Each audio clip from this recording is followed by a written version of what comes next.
rise and shine. It's butt whipping time. What did you say? I said we need a water break. You need a water break. Water is for cowards. Water makes you weak. Water is for washing blood off that uniform, and you don't get no blood on my uniform. Boy, you must be outside your mind. You're able to do drugs during the day and still function, still do your job. How the fuck else would you do this job? Cocaine and hookers, my friend. That's the rumor. You retired too? Not me. I'm in my prime. I could give a shit about all that. Excuse my French. I mean, come on. Let's talk about the game. My nigga. A wise man's life is based around fuck you. The United States of America is based on fuck you.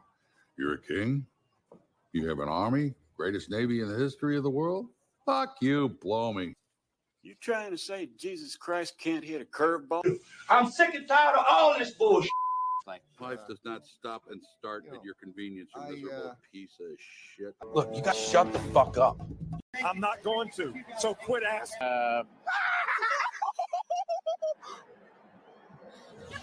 Is this live? What's going on, y'all? Welcome back to Game On, another episode of Crick's Corner. I got Steps with me today. Y'all know we're going to be planning on doing a show with y'all. We're going to be doing it two days a week, right, Steps? Tuesdays and Thursdays, 5 p.m. Eastern. But you had a little something come up yesterday, man. I told the folks a little bit about it this morning. You all right, man? Everything good to go with the car and all that? Yeah, luckily wasn't my vehicle, but yeah, I had like a little final destination moment where 2x4 flew out of the truck in front of me and hit the car. So lost control. The neck hurts, the back hurts, went to the hospital, was discharged, but I'm gimping around a little bit. So, man, well, you looking fresh, man. Got that haircut, them ears lowered. You looking good, man. Appreciate it. It's wedding season. I got a wedding to go to, so I had to clean up a little bit. So I'm going down to the beach next week. So okay, I understand. Yeah, we got to go down for one next the beginning of October. We got to go down for SD14 fans' brother's wedding. So we'll be down that way too, man. You'll be up there here with us this weekend though, watch a little college football, a little UFC. Right. That's right. The UFC, that's totally a bonus. I wasn't even thinking about it, and then it popped up on my feed. It's Noche. So it's the Sphere in Vegas. So I saw little clips of Dana White they had a rehearsal last night, and it's going to be pretty crazy because that place is pretty amazing in itself for a venue. It's going to be interesting to see what the UFC looks like in that venue. Yeah, man. Will's saying they got big plans for all that, so it's gonna be something worth seeing anyway. Hell, everything else they put out there has been pretty nice so far. We got Blue already over here in the chat. Says sorry to hear Steps. Happy you're safe and sound. You're probably still in shock. Yeah, that would be a scary thing, man. See that's like I always see that anytime I'm behind a truck with like those logs on it or something. Yeah, I can't drive behind those cars no more because of that movie, man. Dude, everything happens in slow motion too. It's crazy how just like everything I saw everything. Like it happened really quick, but I could see like the wood, the spinning. I remember every car that like as the car was turning. I remember every car that was like in front of us, a semi, and then we just ended up stopping on the median of the road. So everything was glad. No, my airbag did not go out, which is weird, but yeah, those airbags will mess you up too, man. I know. That's the one thing that I was thinking about afterwards. I was like, damn, dude. Because I've always thought like I've never had that experience with an airbag deploying, and I don't think I ever want to because it doesn't seem like it'd be fun at all. No, they usually wind up popping, man. All that hot air you get burned. I've had buddies that have had airbags go off on them before, and they always got those burns and stuff. It looks like it's a pretty rough deal, man. But we're glad you're okay, bro. That sounds like a pretty serious deal, and everybody came out all right. So that's a good deal for sure there. But yeah, we'll be doing our show on Tuesdays and Thursdays at 5 p.m. Eastern. And then this show will normally be on Mondays and Fridays at 1 p.m. Eastern time. So we decided to combine them today to get you in here. But let's go ahead and jump right into it, man. Let's talk about last night a little bit. We got they got my opinion this morning on the morning show. Me and Will talked about it some. But tell me what you thought about this. Did it go the way you thought it was going to? It did not go the way I thought it was going to. I at least got the James Cook first touchdown score, a little 10-1 cash for the full unit there. So it let me free roll last night, but I did not see it working out this way, man. And then we got all the Tua question marks too. So what'd you think about this thing, man? Well, I mean, I thought it was going to go exactly how it went because I bet the under. and that thing looked pretty good. Wait, all you the looked way. like you were dead to rights, boy, at halftime. Oh, yeah, yeah. Second quarter, it was just I thought it was over for sure as far as the total went. Not surprised that the Bills came out with a victory, just surprised the way it happened. I mean, the Dolphins looked pitiful, and for that to be in prime time at home, and then just the Tua situation makes it even worse. But it says a lot about the Bills. I mean, they don't have that same receiving core, missing a lot of pieces on defense. They came ready to play, and that was pretty impressive. And that Josh Allen, 2 games in, looking like an MVP for sure. I mean, he really didn't have to do a whole lot last night, if we're being honest. I mean, No, but only the first game, the first game, he does lead them back right there, and they took advantage. I'll tell you, I was really disappointed in the way the Dolphins handled. I talked about it this morning as well, but the way they handled right before halftime, man. You got 8 seconds left there. You got a 3rd and 3. You're inside your own 20. You're down by 17 points. You've already you took the ball on the opening kickoff instead of deferring to the second half, and so you're not getting the ball coming out after the second half, and they like to kick a field goal there with 8 seconds left in the half. You could have taken another shot at that end zone. And to me, that was kind of a losing mentality right there. That's when I was ready to turn the game off. I did watch up till Tua got hurt and then was done with it. But, I see that right before halftime right there. And I'm still, you see 8 seconds on the clock, only 3rd and 3. You've got to try to take a shot at the end zone down 17 points right there, knowing you're not getting the ball coming back out in the second half, man. A touchdown seems like you got to at least try for it right there. Yeah. I watched a few clips on just some of the defense that Tua was, the way he was reading it and where he was going with first reads and how he was doing things pre-snap at the line. And it seemed like he's making a lot of mistakes. So, and then just another concussion.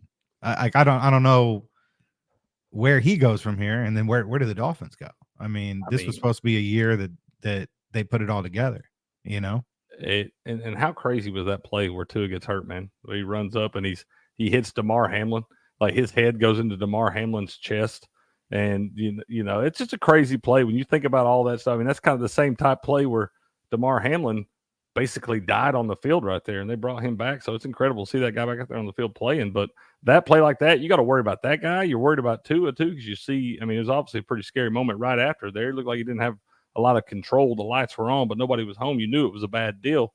But that was just a scary play in general, man. But it's part of the game.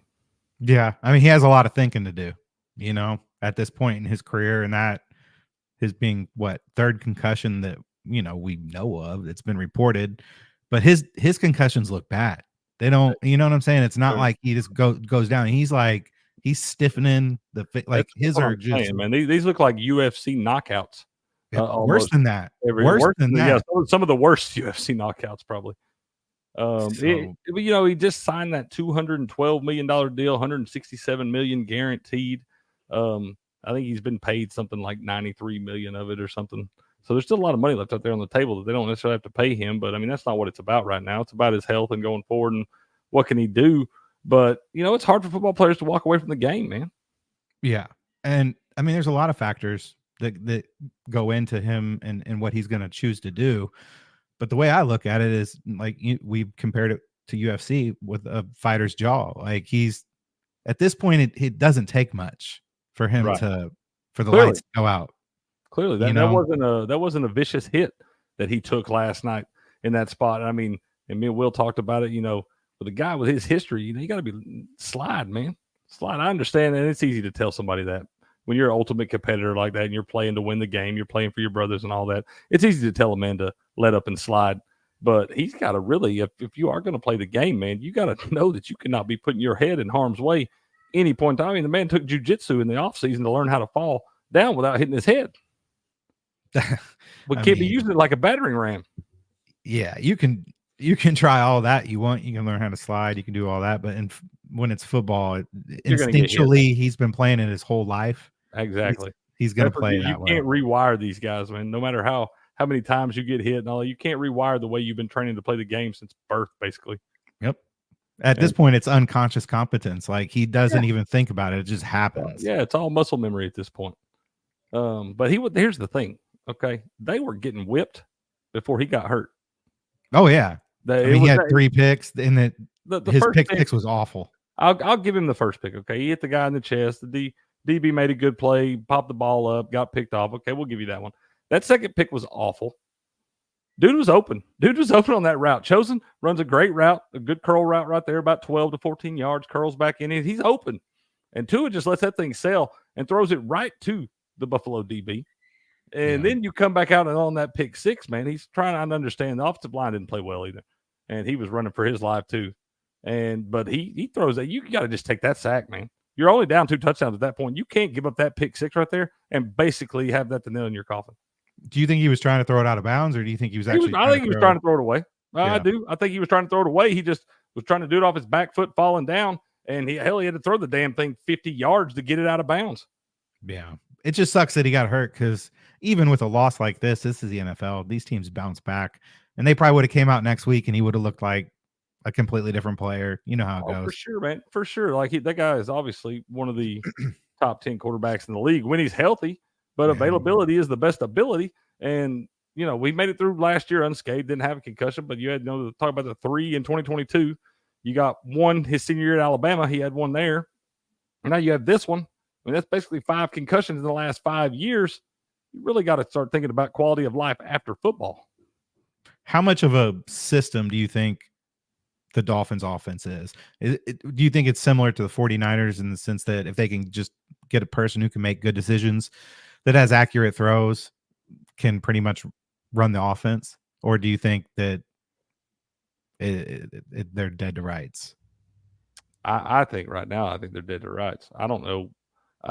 Even if it was a system type offense that they could put somebody, I think the people that they have available to put in there, are not very good for that system, or any system for that matter.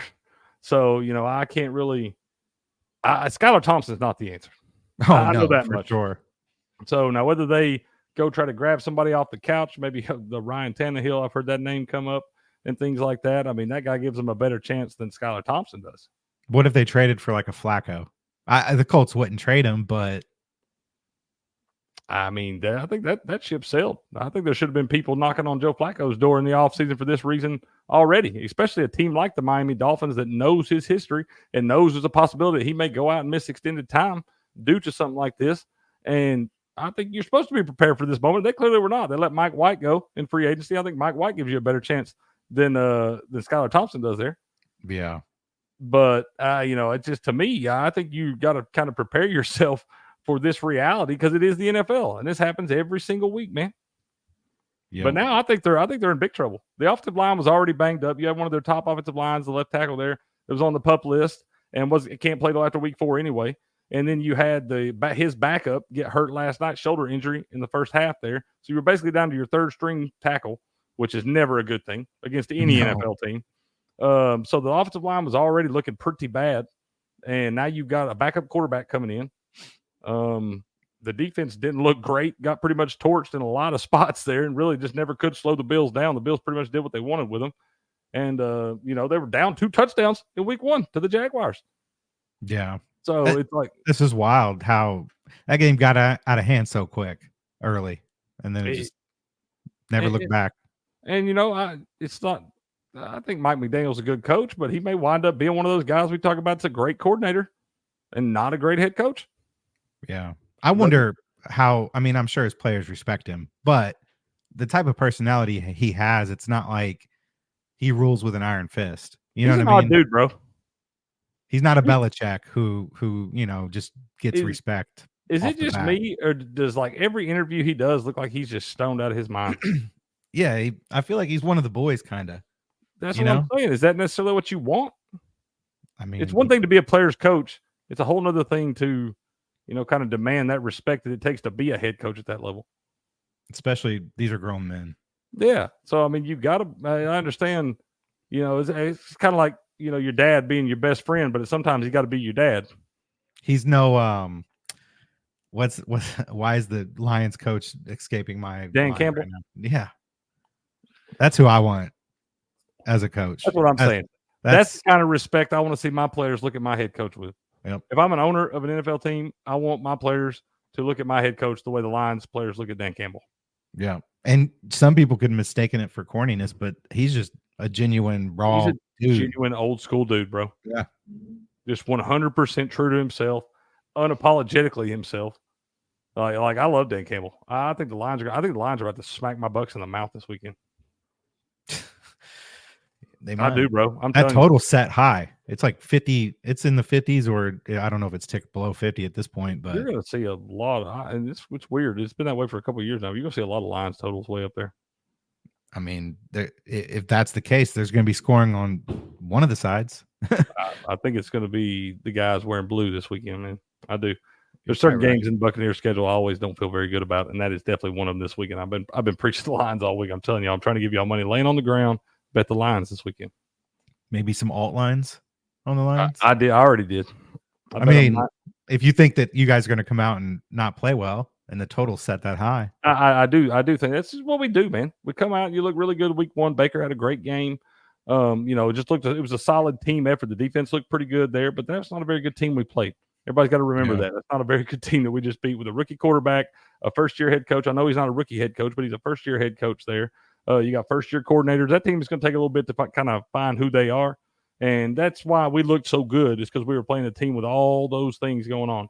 Now we got to go on the road to a team that is complete, a team coming off going to the NFC Championship last year, got all those guys back. All those guys are hungry with a chip on their shoulder. I love their head coach. I like Todd Bowles as a coordinator. I don't like Todd Bowles as a head coach. I never have. Yeah, I'm with you there. Yeah, you put him head-to-head against Dan Campbell and stuff. I'm telling you, the Lions about to smack us in the mouth this week, bud. They'll beat us worse than they did in the playoffs last year. Is it on the road? It is. It's up in Detroit. Okay. So, yeah.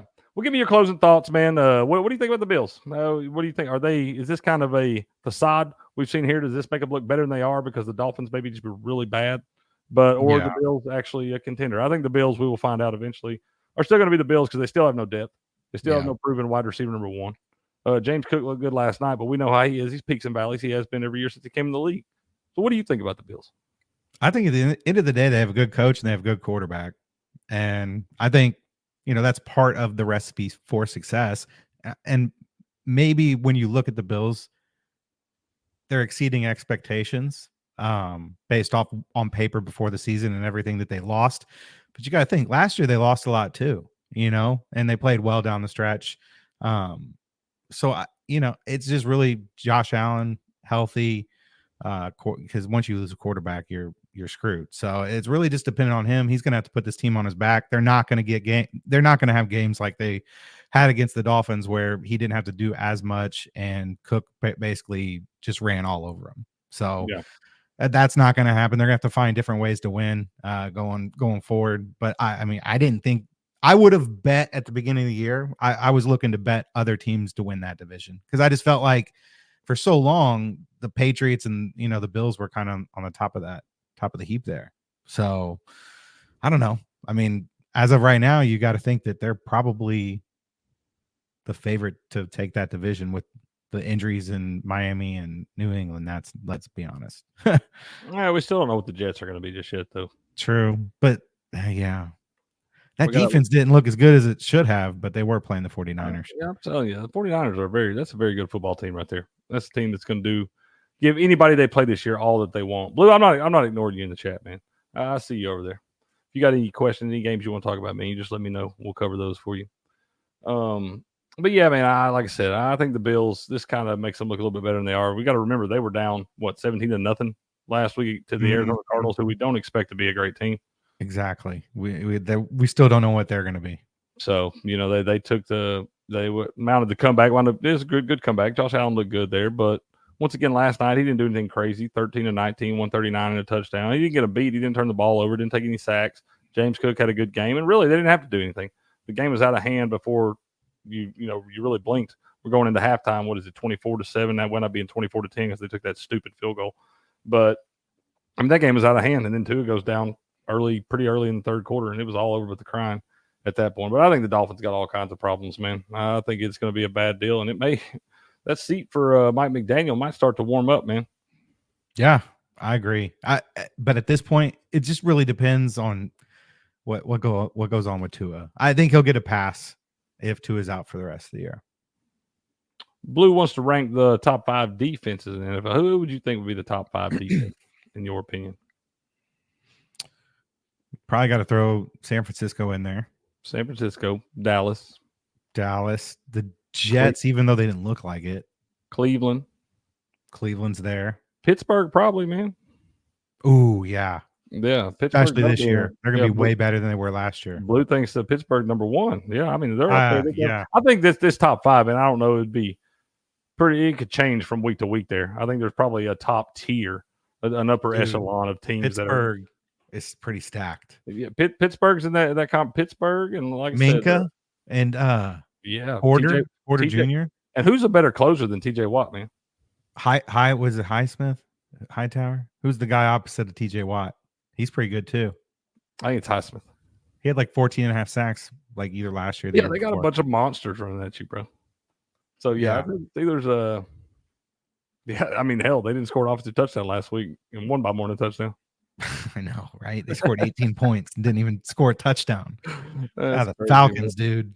That was the most God, they're about to get thumped again this week too, man. That's the most Falcons that they're going to get thumped. They play the Chiefs. The Falcons play the Chiefs in week 3. They play the Eagles on Monday Night Football this week. Yeah, they play the Eagles on Monday Night Football, and then they play the Chiefs, getting their losses all out of the way at the beginning of the year. I told y'all they're gonna be a bunch of bums. I can't believe I talked myself into betting them last week. That's cool. Derp was telling me not to, man. He was telling me. Well, now we know. We know they are who we thought they were. Cousins hurt. Makes sense why they drafted Penix there. It all makes sense. It does indeed, sir. It does.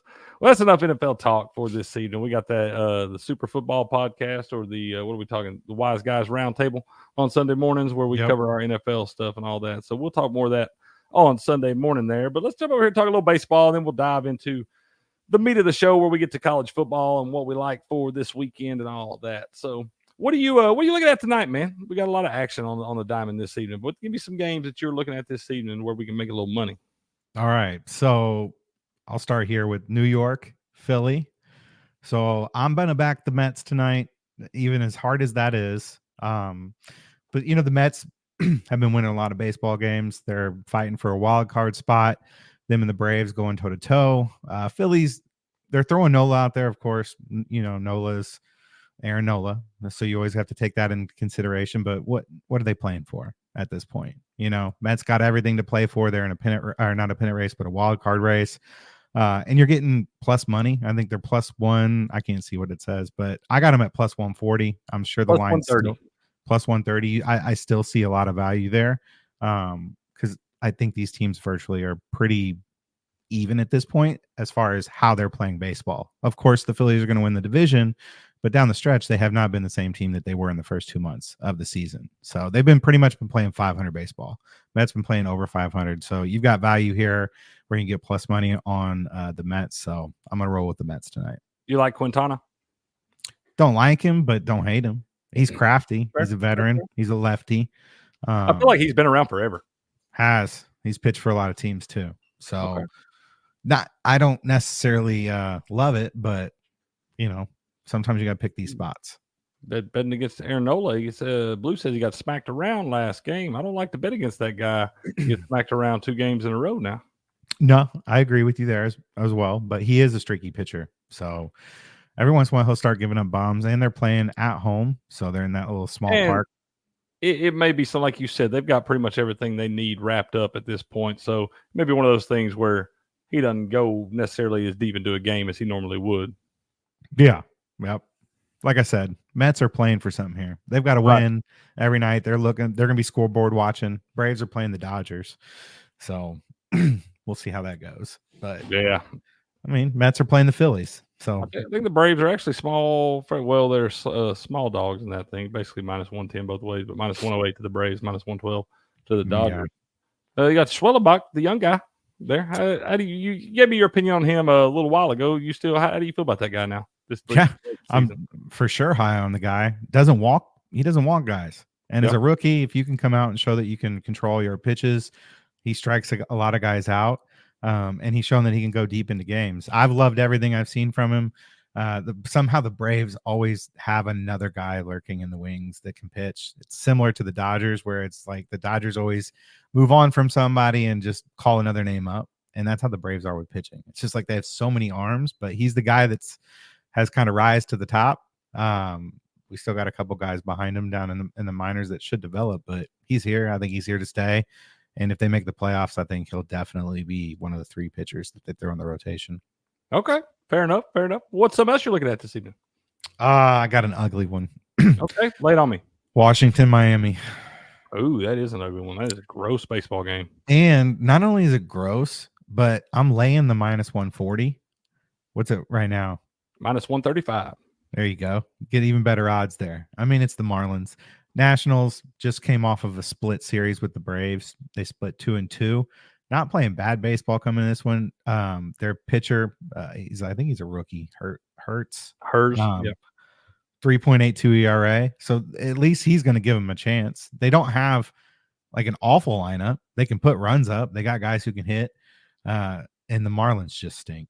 So I'm going to take the Nationals here. Little juice on there, but I think that they should win this one by. I would probably probably get more value taking an alt line instead. So minus 1.5. If you feel it's plus money, I can't see. Which one? Plus 1.5 or minus 1.5? Minus 1.5 to the Nats. It's plus 150. There you go. So if you want plus money, take the run line. If you want to play it safe, like me, take the money line. I did not have it on my bingo card. You wanted to talk about the Nationals and the Marlins today. I know. I did not see that one coming. Do you have anything after that one? Do you have an encore after that? I do. Oh. We got the Yankees and the Red Sox. Ooh, man, I am betting in baseball. I used my little profit boost. They had a home run surge profit boost for Judge. No, just for in general. You could use it on anybody, but I used it on Aaron Judge, getting a plus 460. I bet that, and I also bet him 2+ home runs. I'm going to do that every day, I think, until he does it. What are the odds on that? Because his single home run odds right now, since he hasn't hit one in for so long, is pretty. It's like he's like plus 200 to hit home run right now. He's actually it's actually going down. I got him earlier at plus 260. I used the odd surge and got it to plus 460. You get to add 200 to any hitter, and so I got him at plus 460 to hit a home run, and then I got him plus 2,000, which is down to plus 1,900 at 2+ home runs now. Dang. I wish if they would give me an option for 3+ home runs, I think I would bet that too. He's going yard tonight. He has to, right? It's been so long, bro. What are we doing? And it's the Red Sox. Why That's not? what I'm thinking. Like Friday night in New York, under the lights in this game, I feel like he's got to go yard tonight. That's what I'm saying. I feel like, can you bet first home run? Can I do that? No. Well, yeah, you can. I think you can. I really think you can. I want to see if I can find that because I'm going to bet him first because he always gets the bat in the first inning. I'm pretty sure you can bet that. And if DraftKings would have it, if anybody had it, I took the Yankees tonight on the money line, and I think it's pretty. What is it now? Minus 185. Minus 155. Oh, okay. It was at minus 1. I got a minus 145, but it got all the way up to minus 180. So I think the Yankees should be like a minus 250 in this one. Schmidt's got a sub-3 ERA. They're at home. It's the Red Sox. Last night, did you see how it ended? Extra innings? No, I did not. It's football season. Yankees won it in 10. So yeah, I love the Yankees tonight. It's probably one of my favorite bets on the board. So you can't find it, can you? It's not on. I can't find the first home run. What's up, Bird Hunter? How you doing, sir? Good to see you. Good to see you in here. I cannot find the first home run prop. I don't think that. Wait, first of the game. Maybe that works right there. First run. There we go. There it is. plus 600. I got to bet that. Dude, too. that's I would rather bet that than just for him to homer in general. I got to bet that too. I got to leave that pulled up there so I don't forget. So I can bet it at the end of the show. That's a good one. But yeah, so you laid all that money on that money line right there. Yeah. Well, I bet 3 units on every game in baseball, so it's not like I'm betting to win a unit. Oh, that's fair. That's fair. You're betting 3 units. Yeah, that's true. So my method in baseball is I bet plus money to win 3 units, and then anything that's a favorite, I'll just bet straight up 3 units. Okay, fair enough, sir. Fair enough. That's how it works out for me. So is that all you got this season in baseball, or you got anything else you want to do? I know you want to do a prize lineup, but I got one more. Just one more I'll talk about that I'm pretty confident, and it's the over in Texas and Seattle. Okay. Oh, an over in a Seattle Mariners game? That's cool. Yeah, I know. And look at the 2 pitchers. Man, well, DeGrom, one specifically, DeGrom. DeGrom, has he been hurt or something? Yeah, this is his first game back. Oh, snap. They're not gonna make playoffs, are they? No. They're out of it. So he's pitching. DeGrom's going to pitch. I like to fade pitchers in general coming off of the IL, DL, whatever they call it in baseball. So not only am I going to fade him, I don't trust the Mariners to win the game, so I'm just going to just take the over. I can't see him going too deep in this game, but turn into more of a bullpen game. Yeah, that Rangers bullpen's been pretty bad too, ain't it? I think both of them have. Yeah. I think, but Rangers are the type of team, they can put up some runs every once in a while. But Mariners is, every once in a while too. So, but 7's pretty low number. Pretty low number. It's going to be a 2-1 final, bro. Right? I just can't believe that. I just can't believe the totals that it was at 6.5. So somebody's been it's gone up. Over. Okay. Well, then that makes me like it a little better then. Yeah. So it went up. And I don't. If DeGrom was in midseason form, I could understand that. But that's fair. Yeah, but like I said, I do like to fade pitchers coming back off that injured list there because a lot of times they aren't going to go deep in the game, and it does turn into more of a bullpen type game. It seems the teams get out of rhythm in those games because it is kind of a weird feel, especially when you got a guy that's a stud like him coming back. It's always just kind of a weird feel around the ballpark on those days. Yeah. So that's all I got for baseball. You ready to talk some college football? What did you want to look at the prize picks? Do what? Did you want to look at the prize picks? Oh yeah, we can look at the prize picks. Go ahead, pull up your website there. Kind of explain to the folks what you were looking at, the analytics and stuff like that. Let me get that pulled up real quick. Is that your computer talking to you there? My Alexa. Okay, cool. I was wondering. I was like, did I hit something? I don't know what was going on there. Yeah, no, it sounded like futuristic. Yeah, right, man. Let's add here. That AI is crazy, bro.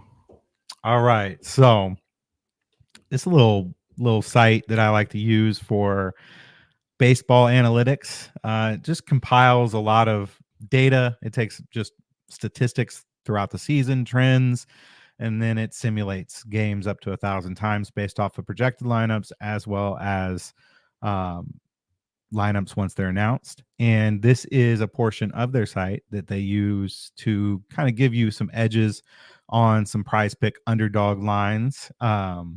We like prize picks. So we'll take a look at some lines here. Do you have prize picks that you can pull up there, Cricket, so we can kind of cross-reference in the background? I do have it pulled up, sir. And y'all can go over and sign up for prize picks right now. You use the promo code GAMEON, GAMEON, and you put a $5 bet in, and then we'll give you $50 free to use. All you do is put that bet in. That money will be in your account immediately. I know it is true because I have done it. So go over there, use that promo code GAMEON. Put your little $5 lineup in. They're going to give you 50 free bucks to play with, man. Go ahead, Stips.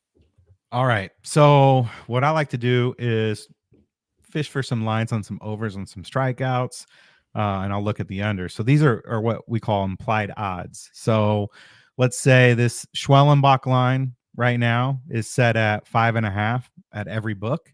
And if you go bet it, you're probably going to get it 5.5. It's probably, I don't know, let's say minus 120.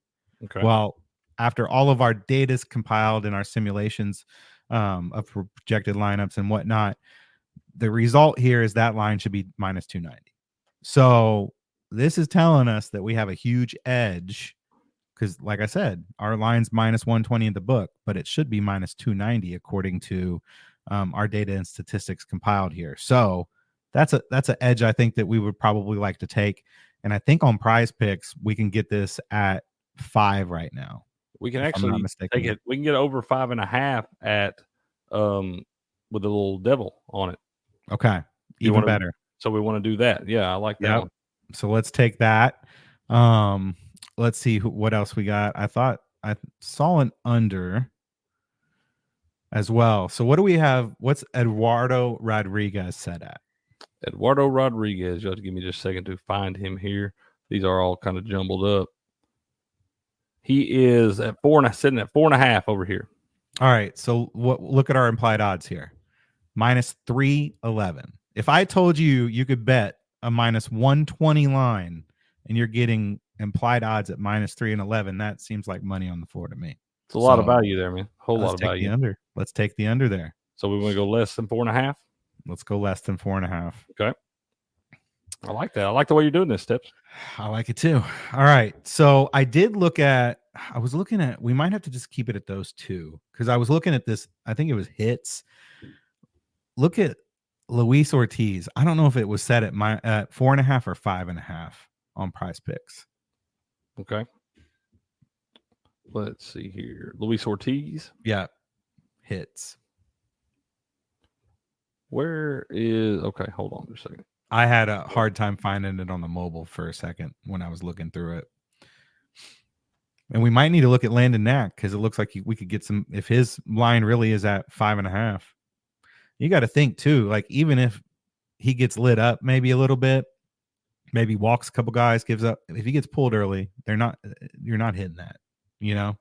Yeah, that's true. Steps, I'm gonna be honest with you, I cannot find that one on here, dude. You can't find the hits. Mm-mm. Let's see. You keep talking. Can you search just a single player and it pulls everything up? Okay, here we go. I got it. Hits allowed at 5.5. Boom. All right. So we've got implied odds of -207 on those hits, 5.5. And even if you aren't on Prize Picks, if you have a book, you can use this. You could get on DraftKings and you can look and say, okay, what Javier Assad, his line's 6.5. DraftKings has it at -145. Well, we think it's -249. So it just leaves it up to you if you want to utilize the implied odds compared to the book. I think it's fun on the props, just because I'm not as good at the props as I am as just betting the straight up games. So I like to play around with this and pick some of the best edges that I think work out. And typically, I'm gonna be honest. Most of the time you hit 2 out of 3, you hit 3 out of 3 more than you would think. Sometimes you have duds, but it's pretty spot on. And I think it gives you a pretty good chance to hit a three legger, which is hard to hit to begin with. But they also have, I'll show you one more thing. The home run zone. So we like Luis Ortiz less than 5.5 hits allowed.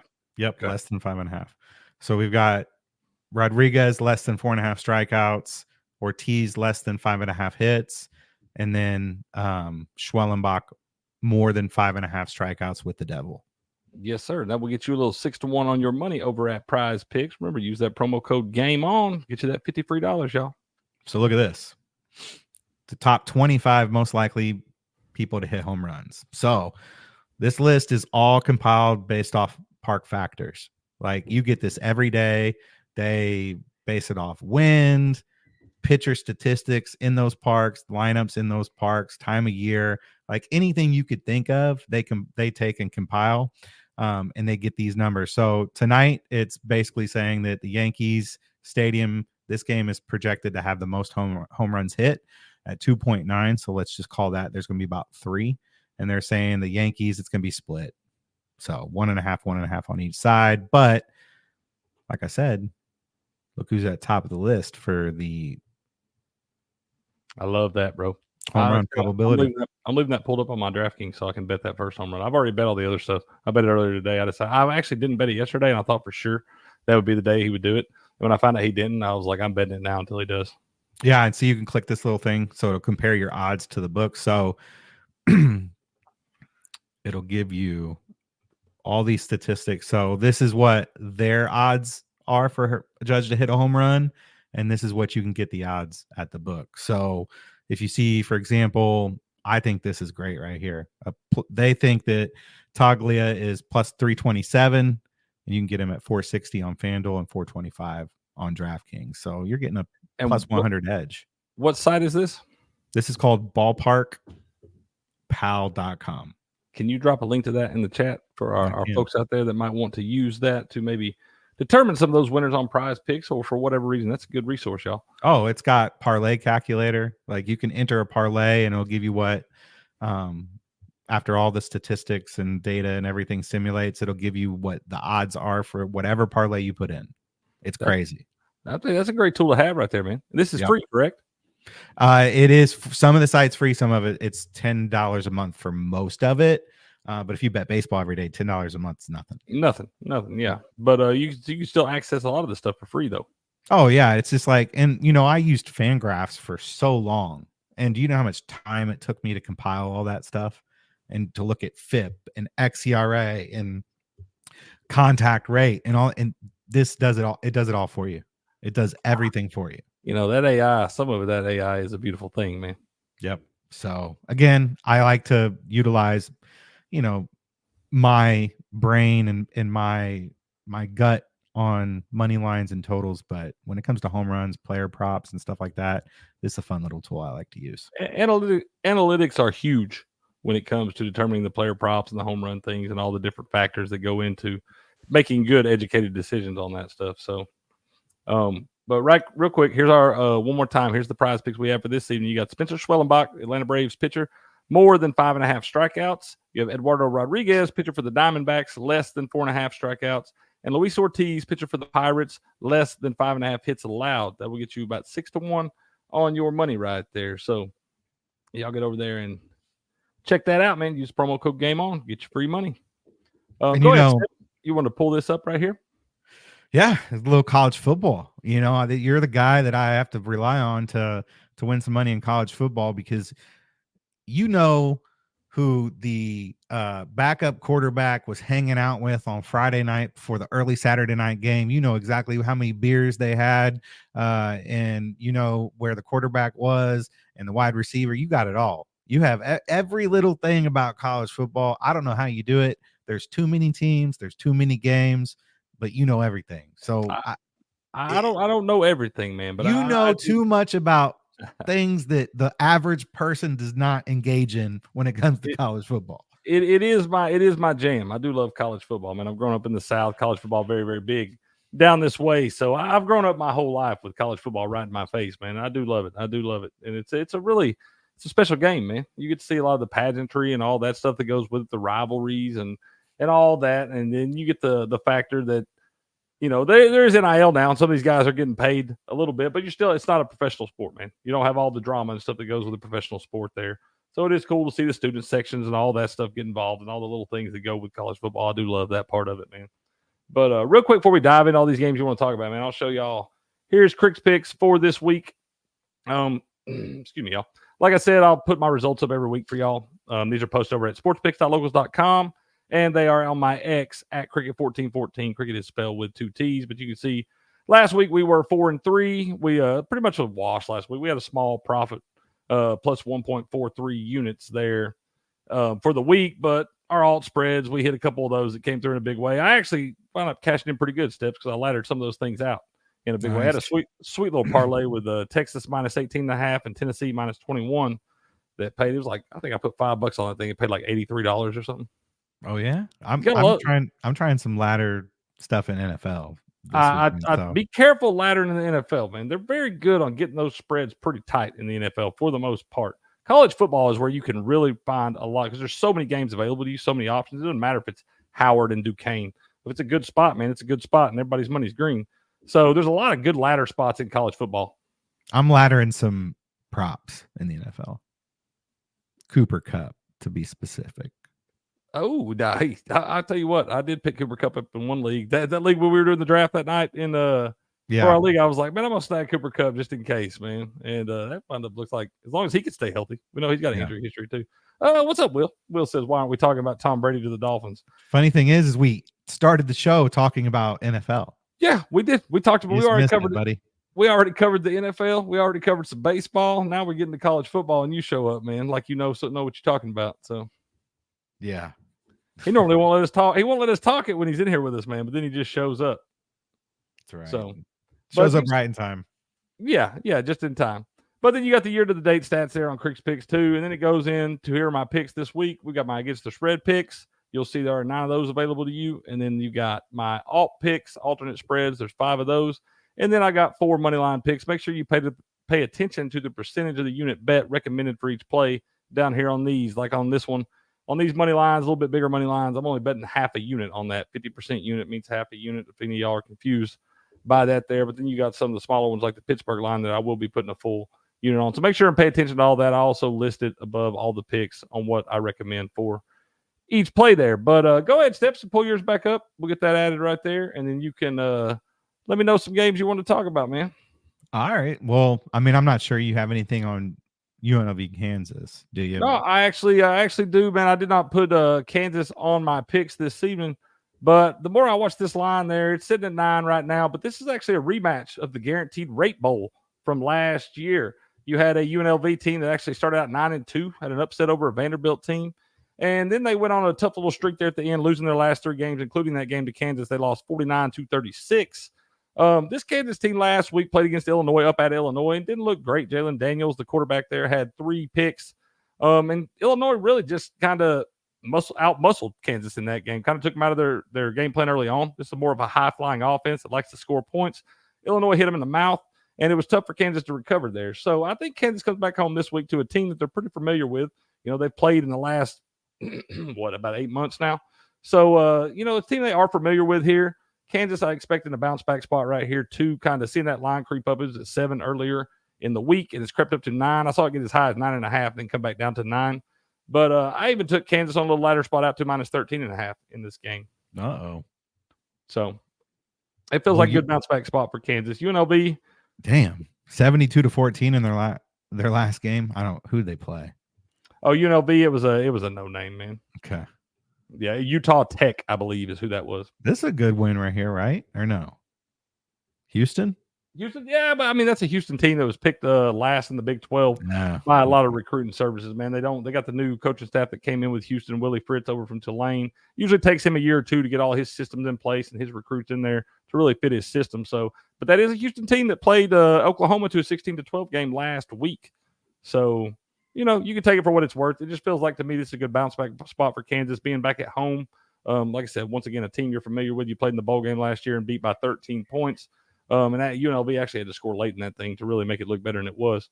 So I just expect Kansas to kind of handle this. Should be, in my opinion, should be a 2-touchdown victory for the Jayhawks tonight. Well, Kansas is 0-2 covering this year. UNLV's 2-0 covering this year. So something's got to give. Something's got to give. Something got to give, man. Something got to give. All right. Let's see. This other matchup is not too bad for a Friday night. Arizona at Kansas State. You got the line sitting at 7. Opened up at 8.5. Total 60.5. And you got the money line at 205 for Arizona. K-State minus 250. What you got here? Man, I did. This is on Crick's picks this week. I do like Kansas State. I took them at minus 7.5. And I also took them out on a little ladder to minus 13.5. Both these teams played pretty bad last week. Both teams, Arizona was at home playing Northern Arizona team that really, and you could have the look ahead factor. And then, they get the big 12 showdown. This is a conference game now since Arizona joined the Big 12 in the off season there. But Arizona looked really bad against that Northern Arizona team. Had to wind up winning at 22-10 down the stretch. But Kansas State also looked pretty bad on the road at a Tulane team that's supposed to be rebuilding quite a bit. Once again, lost their coaching staff and lost a lot of guys in the portal. But Tulane gave them all they want. And had it not been for the redshirt freshman there, Mensah, who had a great game for Tulane, threw for 342 yards, I believe, but wound up late in the game scrambling back about 15 yards, gets sacked, fumbles the football. Kansas State picks it up and runs it in for a touchdown there, and it wound up being the difference in the game. Tulane was driving late, but had a controversial offensive pass interference call in the end zone that I thought was kind of cheechy, but, it is what it is. So they did benefit from that there. But I look at Kansas State coming back home. I like Avery Johnson, the quarterback there. Even if Will Howard had not left and gone to Ohio State, I think Avery Johnson would have beat him out this year for the quarterback position, man. So I like Kansas State going back home in the bounce back spot here. It's conference road game, Friday night, prime time there. Arizona just did not show me enough last week out of Northern against that game against Northern Arizona there. So I like Kansas State in this spot, man. And I see that line. They've not moved it back below the key number there. So I don't think Vegas is too scared of it. I saw it go to 6.5 for just a little bit, but then it shot back up to 7. I've seen it as high as 7.5. It just feels like a good spot for Kansas State to rebound here. So not as high on this Arizona team as I thought I was coming into the season.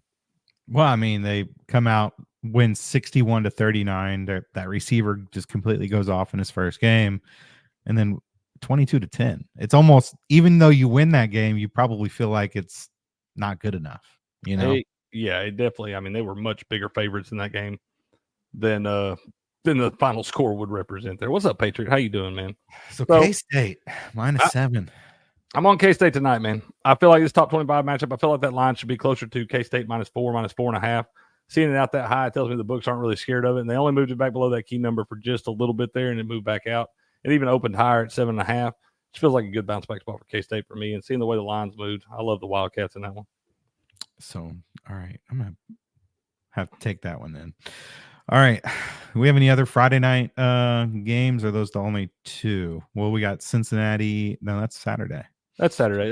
That's the only ones we really worried about this season. There may be some smaller schools, but they're not even listed on the books. Here you go, Will. Yeah. Who's retarded now? Yeah.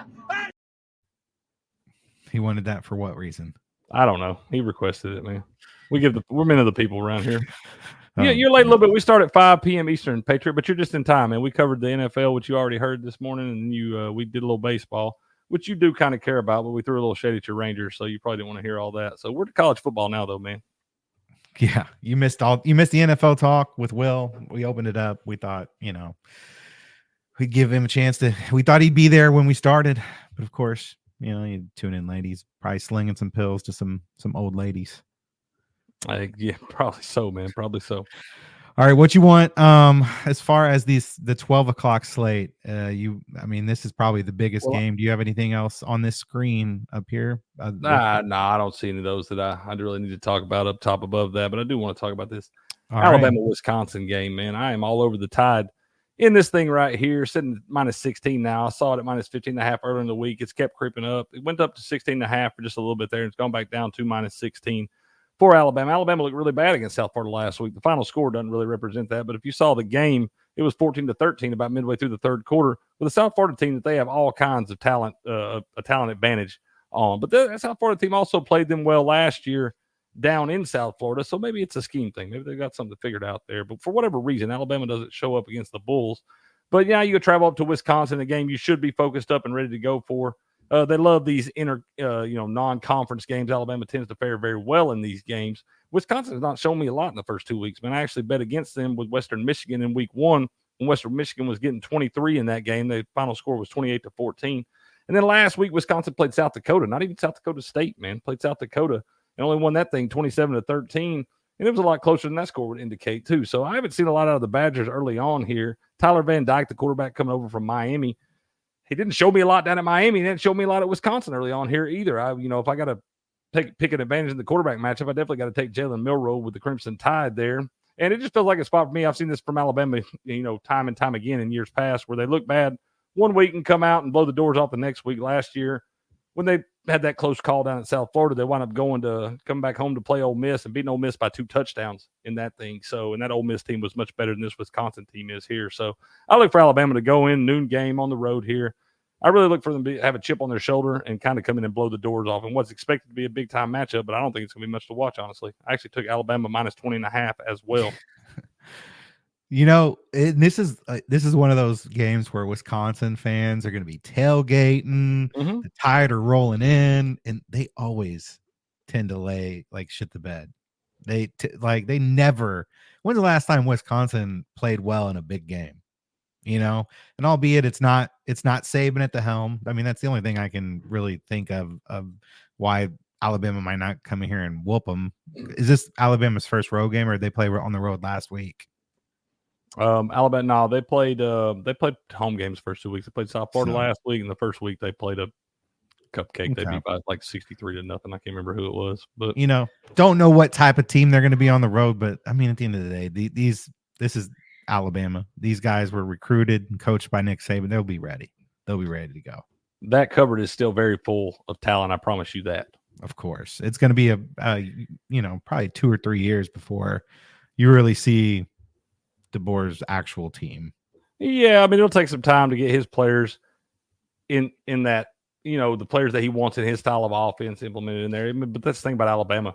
You got those guys that are all a bunch of Swiss Army knives. You can use them however you want to. You got anything on this game? Oklahoma State, Tulsa? Because I bet Tulsa because my buddy told me to. So I was like, all right, I'll do it. I think that line is probably too high for, what's usually an in-state rivalry type game. I know you got a group of 5 team in Tulsa there against a Big Four team in Oklahoma State. But Oklahoma State, Arkansas gave them all they wanted last week. They did play they went to overtime in that game. So you got a little extra miles on those legs there. A game they had to battle back. They were down to Arkansas 21-7 midway through the third quarter, and now you got to battle back, and you exert a lot of energy in that game, and this could be a prime letdown spot for a team like Oklahoma State here. You got to go on the road to this Tulsa team too, and so it's kind of it's one of those things where I've seen that line creep down all week long, and I do not I don't know that Oklahoma State can cover that number right there.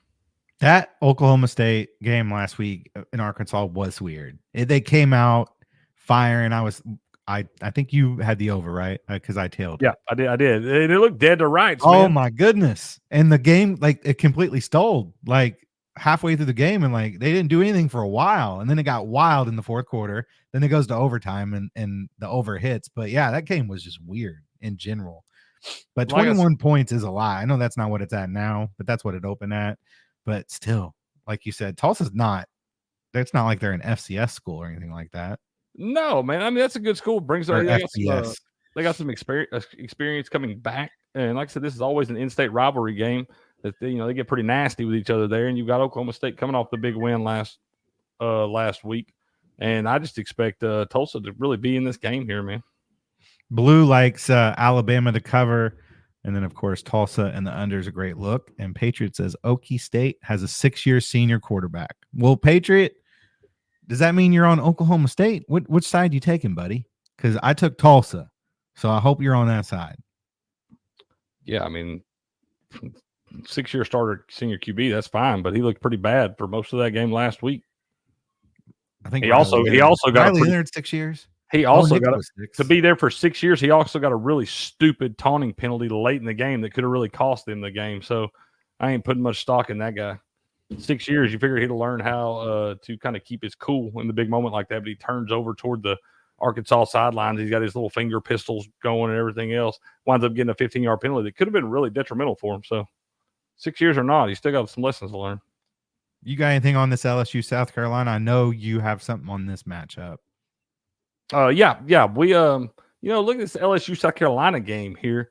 I thought I liked South Carolina initially, and the line's going down, which should make you feel a little bit better. I've talked about this one quite a few times, y'all. So I'm sorry if I'm being redundant here, but South Carolina, looked pretty bad in that week 1 game against Old Dominion, only win that game by 4 points. Then you go up to Kentucky last week as 9-point dogs there and really smack Kentucky in the mouth, beat them 31-6. It was never really close. Pretty poor performance from the Wildcats there. But now you welcome LSU into town, who lost game 1 out there to USC in Vegas and then comes back home to play Nicholls State last week. And they get salted away and wind up winning by 3+ touchdowns. But it was a lot closer than that. I think it was 16-14 at one point in that game. So really a team that you expect LSU to blow the doors off against. They didn't do so. But now you got to go on the road in conference at a noon kickoff. That's always hard to do. So everything would tell me here to take South Carolina, and seeing that line come down to 6, it should. But if you look at the talent disparity on these teams, I mean, LSU has a plethora of 4- and 5-star talent, much more than South Carolina does. So from a just simple talent perspective, LSU should probably be a double-digit favorite in this game, probably more around -9.5, -10. And so seeing -6 right there, you're probably getting some value if you want to take the Tigers. But I know weird things happen on conference games at noon in the SEC. And seeing how poorly LSU played last week and how good South Carolina did play against Kentucky, I feel like it's a good spot for the Gamecocks, but ultimately I'm going to stay away there. Yeah, because South Carolina last week they were like +8. They were an underdog last week. +9. Yeah, well, I think it closed at 9. No. Yeah, well, LSU, I think, if I was to take a side, I'd probably take LSU. I think that first game, that's the 3rd year in a row that they've lost that first game. I know I hate to say it. Brian Kelly's not that bad of a coach. But South Carolina, who's their head coach? Beamer. I like him too. Shane I like Beamer. him too. I think there might be a little bit of an overreaction here from last week on South Carolina. I think LSU's the better team. That's what I'm thinking, man. Like I've said this before, I think there is some kind of reverse psychology where they sometimes make you think that the money's moving the right way for you, and they're trying to beg you to take South Carolina because it seems like the line's driving down. Yeah. I feel like that. I think the smart side, the sharp side, is probably LSU in that game. Especially it went under that key number of 7 too. That's why I'm not touching it, because I feel like the sharp side is LSU, but everything inside of me wants to take South Carolina. And that's why we're going to listen to you, and we're not going to take a side on. Yeah, I'm gonna leave that one alone, man. I am. Like I said, I want to take South Carolina, but I don't think that's the sharp side. All right, I know you got something on this game. The mean green of North Texas came through for us on week 1 when we bet the money line. Got like a +180 dog there. What you got here against the Texas Tech Red Raiders? I like this North Texas team, man. They brought in 40 new players throughout the portal there, so they've got a lot of talent. 40 new players from Power 4 schools, so they brought in a lot of talent for this team. Still trying to mesh together, still trying to figure out their identity. But this Texas Tech team, kind of underperformed expectations early on in the season. They had that game in week 1. They played Abilene Christian and wound up defeating them 52-51 in overtime. And then they go up to Washington State last week with Will's Cougs. And Will's Cougs smacked him in the mouth, man. He scared us away from his Cougs. Told us not to trust him. Don't take him. And they wound up winning by 3 touchdowns, I believe. What was it? 30. They were a short favorite there, too. -2.5. Mm-hmm. And smashed. So you come back home here and you look at the talent from a talent perspective. This North Texas team really isn't too far off from this Texas Tech team right here. And seeing the play I've seen out of the Red Raiders early on, I feel like 9.5 is what I bet it at. It's moved back out to 10. Sitting at +10 for North Texas right now, so you can actually get a better number. And I think I do still like it at that number. But this is one that I actually put a little half unit on the North Texas money line again too. It's at +310 now, so you get a little better than I did. I think I had it at +270, something like that. But I do like this North Texas team, man, and I do think they'll continue to get better as each week goes by because all the talent on this team will eventually start to mesh together some, like the coaching staff down there. And it just feels like this line's too big, man. This is why I love action. It gives you all the odds at all the books, and you can set it, and it's free. I don't pay anything for this. And you can set to whatever books you want. I like that, man. Sorry. Well, I can't get you to use it because I try to use it, man. I can't use it on my can you click on that and put your plays in on a desktop like that now? Yeah, you get track bets. They didn't used to have that, man. That's why I wouldn't use it. I'll use it if they've got the desktop. I just can't use it on my phone because it takes me 3 hours to put all the picks in. Because every time, every third pick, the app closes out on me and all that stuff. But they have a desktop. I'll definitely use it. Last time I checked, they did not. That's funny. All right, Boston College, Missouri. You got anything on this one? Because I think you should. This looks like might turn out to be a little bit better matchup than this line says. But Missouri's a good football team. Missouri is a good football team, man. And I wish that it was scaring me because the line was moved out early in the week, and now it's starting to plummet down. And I think I'm just going to ultimately stay away. This is a good football game. Missouri's a good team that ranked in the top 10 there. Boston College brought a lot of guys back. You got Bill O'Brien and the new coaching staff there, and they've looked pretty good early on. Go down to Florida State and get the big win by 2 touchdowns, but we think Florida State might be trash. Hey, but we're still taking them this week. But Boston College right here on the road, I seen that line up around 16.5. It was at 17 at one point, and I wanted to take it then, but it wasn't really doing much early in the week, and now it's gone all the way down to 14.5. Missouri minus 14.5. So I think that there's if you're a Missouri bettor, there's definitely some cause for concern here. I think it does feel like this Boston College team is better than a 2-touchdown dog to this Missouri team. Missouri hadn't really been tested yet. You've seen them play a couple cupcakes there. No, so you don't really know who they are, but they are expected to be, one of the better teams in the SEC. And Boston College here, though, looks like one of those teams that's a scrappy bunch early on, man. They're not afraid to go in there and mix up with anybody. You go down to Tallahassee right there early on before you really knew who Florida State was. They didn't look intimidated in that game. Yeah. So having to go to Missouri right here, they are kind of battle-tested early on. It feels like that line might be too high, but once again, I don't know what Missouri is, so I'm just going to stay away from this one.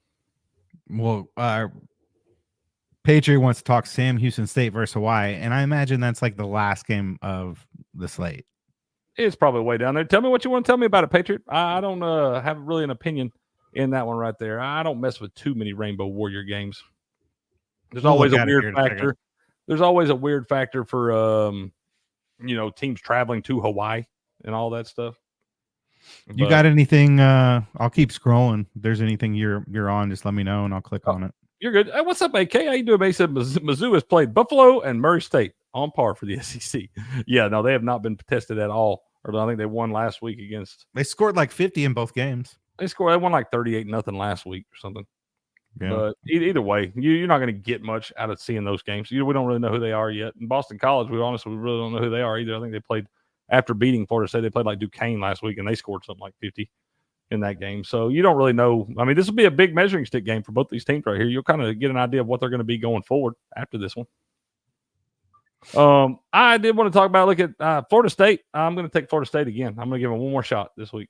They're playing Memphis, aren't they? They are playing Memphis. Mike Norvell's old school, the head coach of the Seminoles. This will be the first time, I believe, that he has faced his former employer there. Memphis comes into this thing, 6.5-point dogs. And Memphis is one of those schools that has talked about, the group of 5 playoff spot that is up for grabs. Memphis has been one of those teams that, been mentioned a lot in conversations with that. So this is a good football team right here. But Florida State, to me, still does have a lot of talent down there. They played 2 really bad games. They had the disappointing outing over in Dublin there and the really, really disappointing outing at home against Boston College. And, I expect this team to bounce back. I believe they're coming off a bye week now. And I expect them to, have figured some things out at this point. I think this line is a little bit of an overreaction. Memphis is a good football team, but I don't know that they have the talent to match up with Florida State position for position there. And if DJ Uiagalelei can do anything, they should be able to run the football against Memphis. The defensive lines look good early on, but they haven't also really been tested either. So I feel like Florida State, the big bodies up front, should be able to run the football here. And if you look at DJ's games in his career where he's really played well, it's when they've been able to run the football, then get the play action rolling, and he can really kind of fall into his comfort zone. That's where he's more comfortable. When he's really got to beat you with his arm and he's the guy that's got to win the game, that's when he struggles. That's when he makes his mistakes. So if they can establish that line of scrimmage and be able to run the football against this Memphis team, I think it really takes a lot of pressure off him and allows him to be his best self. So I like Florida State in this one. I think under a touchdown right here, it's a little bit of an overreaction. So I'm going to take Florida State on the -6.5, and I'm also going to take a -9.5 on a little alt line there, like plus, I think it was plus 130, 131, something like that.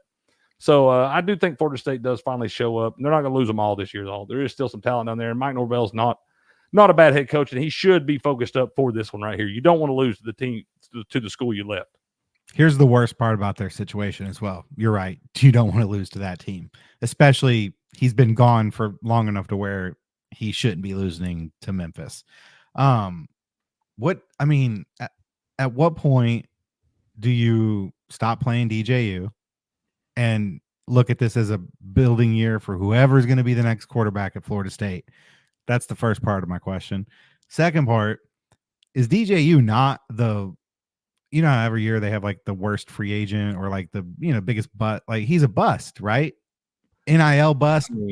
Is he not got the worst? That's the worst NIL deal. He has the car commercial. You seen that? Yeah, he's got the polar pop commercial and stuff too. Yeah. No, I can't argue with you there, man. I don't know. This guy was, I think, number 2 quarterback coming out of high school, and he has just not lived up to those expectations. He didn't do it at Clemson. He didn't really do it at Oregon State, and he's not doing it now at Florida State. So he has not been the player that they thought he would. You look at the recruiting class that he came out with, and it's something crazy. It's like C.J. Stroud and every one of the guys on that list is like a starter in the NFL. And his dad's on X getting in, like the spaces where they can, broadcast and stuff and people can join him. Yeah. His dad's on there just arguing on his behalf. I get it. It's his son, but geez, dude, sometimes it's just better to leave that alone. Stay out of it. You don't want to, don't fuel that fire, bro. He doesn't have much of an argument other than that's my boy. The proof, I was going to say, I hear you. You want to go to bat for your son and all that. That's fine. Nobody's ever going to love him more than you do. But the proof's in the pudding. And you look at the stats, you watch the game tape and all that stuff. And the simple fact is that guy has not lived up to the expectations he was supposed to coming into college. He was supposed to already be in the NFL, bro. Yeah. Patriot says FSU season is uphill the rest of the way. 100% agree. At some point, you got to look at it as a loss and try to build towards next year. And then he said Sam Houston State, which we'll get down there. If it's Hawaii, it'll be one of the last ones we look at. But he likes them -3.5, but maybe by the hook back to -3. Typically, it doesn't cost you too much. Maybe like 20 cents. 20 cents, probably. Yeah, about 20 cents. All right. Any 3:30 games you like? I'm sure there's something. There are some in there. Let me see. Oh, we got to talk about the Civil War a little bit. Oregon State at 3:30, right. And also the Apple Cup is at 3:30 as well. There's a couple other ones we'll touch on too, but Oregon State here, this just feels like a line that is too high. And I mean, I don't know, maybe I'm drinking the Kool-Aid on this one because I've watched Oregon play pretty bad in the first 2 weeks of the season. 10-point win, 24-14 over Idaho there, who is a solid FCS squad. They'll be in the mix. They'll be a playoff team in the FCS and all that. But then you got last week, you had Boise State come to town up to Eugene and Autzen Stadium there, and that was a good game, man. Boise State, I actually took Boise State on the alt line down to plus 10.5 at plus 175 on that thing. The line closed at Oregon minus 18.5, I believe, and that just felt like too many points. Boise State was 3-0 against the Ducks lifetime until last week, but Oregon wound up winning that thing 37-34 late. But it was a back-and-forth type affair against a team that, once again, they should have a huge talent advantage over. And I haven't seen a lot out of the Ducks. You got Dylan Gabriel came over in the transfer portal from Oklahoma there, I think because he knew he was going to lose the job at Oklahoma. But he comes over to Oregon here, and you got some shiny toys out there that you can work with. But they haven't looked great in either one of these first 2 weeks here. Now you got an in-state rival game. Oregon State's got to feel a little some type of way, man. One of the only 2 teams left in the Pac-12 there with Will's Cougs. And the Civil War always seems to play close, man. I know that there is a pretty big talent advantage for Oregon again in this game, but for whatever reason, funny things happen here, and you got to play down in Corvallis. 16.5 to me feels like it is far too many points in this game right here. So I'm going to be on the Beavs at plus 16.5, and I'll put a little half unit on the money line just in case, because weird things happen in rivalry games, man. This is the earliest the Civil War has ever been played. So yeah, I think it's weird that those 2 games being regionally on the West Coast are being played at the same time. And yeah, it is kind of crazy. And it is pretty crazy there. And you're right, Millie Goats. Genty is a freak of nature. That running back for Boise State, ooh-wee, I'm telling you, I'm going to be scooping that guy up in some fantasy drafts next year. Y'all better be on your toes in that dynasty league, because I'm going to try to grab that guy early for like about $7, man, and protect him forever. Just north up the road, we got Will's Washington State Cougars 2-0 coming into Washington Huskies, who are also 2-0, plus 5.5. It opened up at 8.5. You got a total sitting at 54.5, which is what it opened up as well. Washington's the favorite, minus 210 on the money line, and then you got a little sweetness right there, plus 175. A little green apple action right there if you want to take Washington. Yeah, I'm actually going to go against Will's Cougs this week. I am going to take Washington. I saw this line open up at minus 4.5 and come out to -5. It's set pretty still at -5 for the last few days there, but this is another one of those games, man, where Washington, if you look at the roster throughout, there is a pretty good big talent advantage for the Huskies here. Once again, a rivalry game where kind of weird things happen. And Washington State gave them all they wanted last year in a game that kind of playing for everything. I think they were playing for I believe, weren't they playing for a bowl game there? Yeah. Yeah. So, it was a close game. It always seems kind of be that way, but under a touchdown right here for this Washington team, having just moved to the Big Ten and stuff, it just feels like this line's not high enough. Whereas the Oregon State line seems a little too high for me. It feels like this line should probably be closer to a touchdown there. So seeing it only at -5, I do think there's some value in taking Washington in this thing. So I took them on the -5, and I also took an alt line for them up to -9.5. So I took -6.5 and the -9.5 too on Washington. Did Will give a pick out on this one? He did not. He'll always just tell you to bet against his Cougs. That's what he'll tell you. I think that he's right in this situation. I think there's a lot of probably overreaction from last week of what was it, 37-17 or 37-16, something like that. I think they won by 21. Yeah, won by a lot there. So I just don't see them. It's got to be more than a touchdown, don't you think? I feel like it should be. I feel like it should be at least 7, right on that 7.5 line that you've seen like the Kansas State Arizona game at, where it's kind of teetering back and forth between 7.5 and 6.5.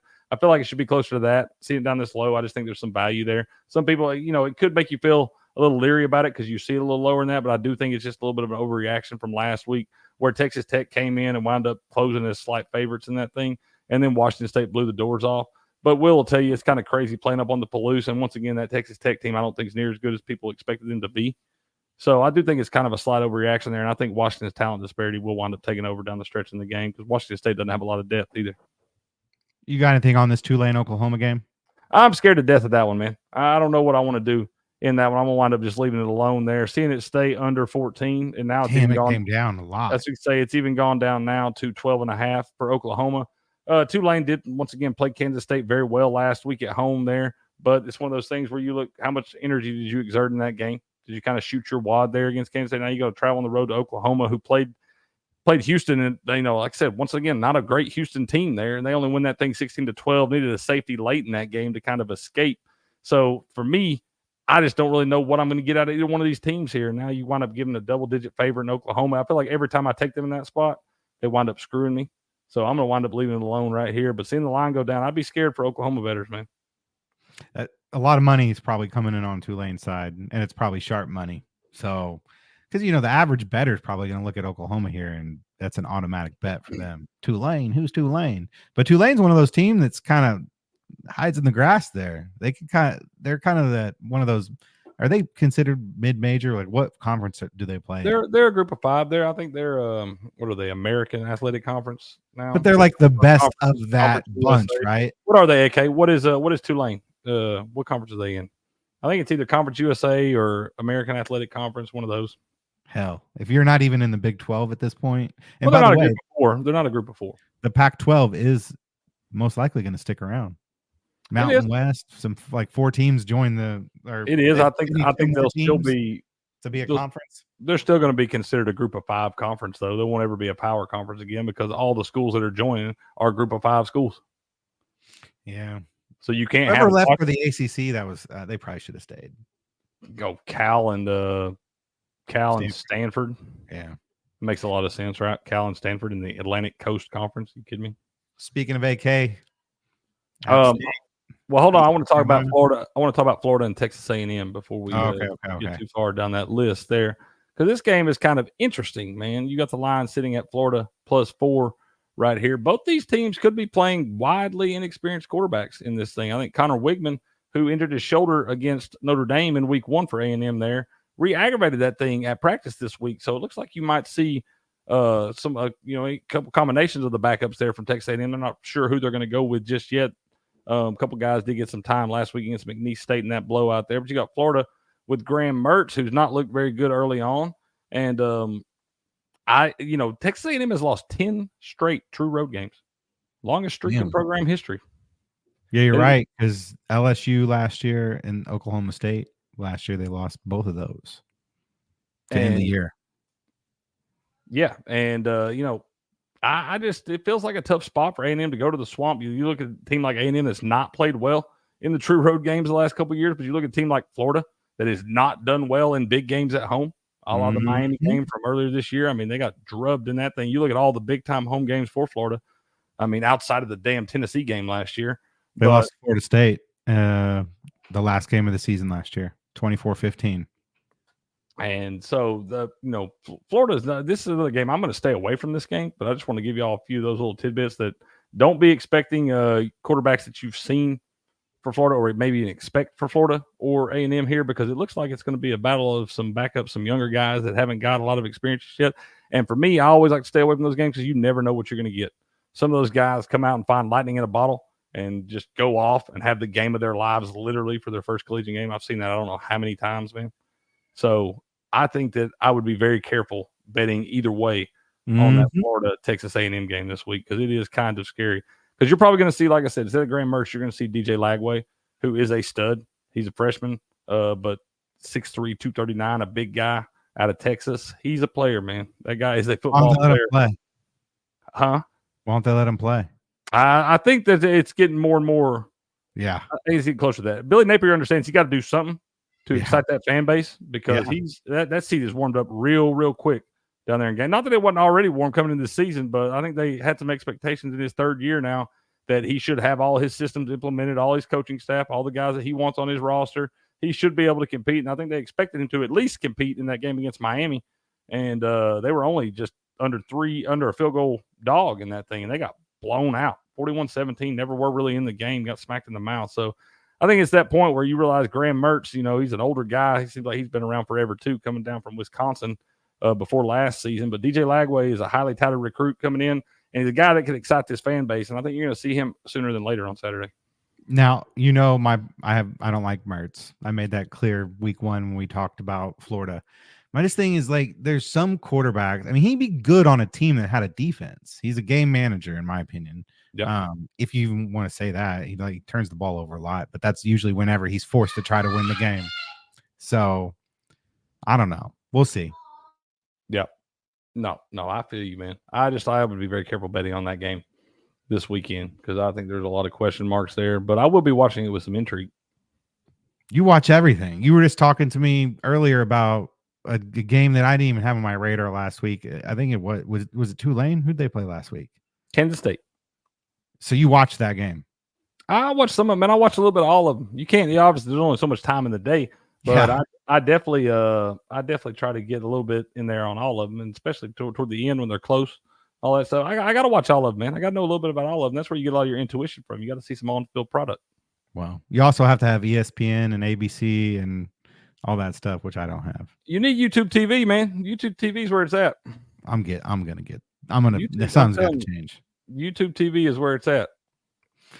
All right, you got anything they're else? not a sponsor or anything like that, man. But you got anything else on that early slate? Well, not early, but that afternoon slate. No, but if y'all have any y'all want to talk about, man, y'all can throw them in the chat there. Any games you want us to discuss, we're skipping them over in there. But I believe I'm good on the early slate. All right. Actually, let's talk about Pittsburgh, West Virginia. That is the early game, 3:30. Isn't that the backyard brawl or something like that? Backyard brawl, man. I believe it's the 107th meeting all time between these two schools. Always a hard-hitting football game. A lot of bad attitudes in this one. Always fun to watch, man. It seems some weird things happen in this one, too. And I look at this Pittsburgh team here. They've got the redshirt freshman Eli Holstein. He was a transferred over from Alabama last year, but this guy has looked pretty good early on for this Pittsburgh team here. Pittsburgh was down 27-6 at Cincinnati last week, and they came roaring back to win that thing 28-27 there. You got a West Virginia team that got thumped by Penn State in week 1, and then they handled business last week against the Cupcake there. But this is a game that, like I said, you got to go on the road here. You got Pittsburgh as small dogs at home, and I've seen better things out of that Pittsburgh, especially riding that momentum of the comeback last week. They looked pretty bad for the first 3 quarters of that game last week against Cincinnati. But then I've seen this before in college football where you have a big comeback like that and you start to figure some things out. You know, obviously you did something differently where you figured some things out to put 3 touchdowns up in a quarter. And it just feels like a team that might be riding some momentum. Now you go into this game right here against a West Virginia team that looked pretty bad against Penn State and wasn't overly impressive in the game against who they play. I think Kent State was the other one. But weren't overly impressive in that game. So I just, it feels like a spot in a rivalry game here. I'm going to take the team that's the dog getting the points at home. I mean, I love that spot. And I'm going to go ahead and put the full unit on the money line too, because I've seen this line drive down all week. I think it opened at 3. It's gone down to 2 now. I bet it at 2. I saw it at 2.5 for most of the week. Then it went down to 2, and I went ahead and bet it. So it may actually be lower than that now, but I got the money line at plus 105 and put the full unit on that right there. But it's a fun game to watch, man. I'm telling you, these dudes do not like each other, and it's going to be a hard-hitting football game. So it's worth the price of admission. You know, the funny thing is 75% of the bets are on West Virginia, and the line has come down that far. That's what I'm saying. When you see that much money on one side and Vegas is still bringing the line down, that should scare you to death, folks. And they brought it under 3. And that's what I'm saying. They moved through a key number. There's a bunch of money coming in on one side. They're moving the money against that side right there. So what they're telling you is they want more money to come in on that side. They want to drive it down so they can see more people. People see it under a field goal right there, and they're going to fall in love with West Virginia. And they want you to bet that thing. And I'm telling you, I don't think that's the side, man. I think the sharp side, a lot of the sharps are on Pittsburgh this week, and I am also on Pittsburgh this week. I might have to log that just so I remember to take that for sure, because that seems like a no-brainer. Yep. I'll edit that later. Oh, and it does. I know what you're talking about. Action used to not let you put picks in like that, and now it does. It didn't used to do that, man. It lets you down. I know exactly. You can ask Buku. I was talking to Buku about it just a couple nights ago, man. I was telling him, I was like, I would use Action if they had a desktop where I could put them all in, but they never ever do. They do now. So that's now pretty sweet. I'll use it, man. And again, I've used this site for like 4 years since its inception, and you do not have to pay for it, people. You do not have to pay for it. It is free. All right. What you got? Patriots, is Tennessee going to cover the 50? I mean, they could, man. I'm not betting it. Like I said, I don't bet those big high spreads like that against games that I know we're going to win. I mean, I'll just say it. Like, we're going to win that game. We're going to win it by 4+ touchdowns, and it's never going to be fun to watch. But I don't like to lay 49 points, because then when we win by 45, I'm pissed off because we only won by 45 instead of being happy that my team came out and played a good game, looked good out there. You know, it's Kent State. You're not, once again, it's one of those games you can't take a lot out of. You're not going to get a lot from this.